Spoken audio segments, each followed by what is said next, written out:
Ka vừa hai po in reng in di sakna chi bai kong buk cheu tu trung chu la ting bok thu rei te o thì la an lang thu ta lung amin leng thì la huin langa a thu le thlu le huin lang rem rum ani chu tu tak hin tu chun le khapu na khom in khom pen khon ka logic no a tu chun an lang ang hi ka hung sup lang hal ding ani ka video hi atop chena milo thlir pek senga a hlai khoma top chena milo ngai thla pek seng kong ngen cheu chu lunga min leng ti la zo ngin lang lai takani lai hi akho a hluk le a thu le hin a huin lang rem ruma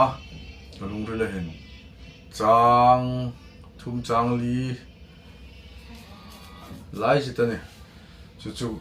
an lang po hi kong sak ngal le lung min leng lung mi sup leng tu chu sor tla pui khi te sor tla pui khi ai hang in ai oi nok den tu tum chu te chu in lang thut la phuok in lang thut lung ri lang thut kong sak ngal le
Klang tin molin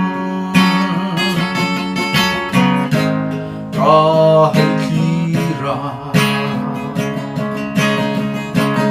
Zan lai romi Lâu in giang chi Zan lai khi phi rong hela Zan lai romi in giang chi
Kapo khane tu ta tu tua huin lang ani lein an phuok no khom don chung lovin ka viewer hai povin lo ngai thlang hal ding tin ka hong sak hal ani atop chena ka video in milo clear pek lain in reng a kuma lungril takin lom thu kong khil lo dam thlangin la video nok ting la ai pulok seng ding ne ka lo mi in reng in bye bye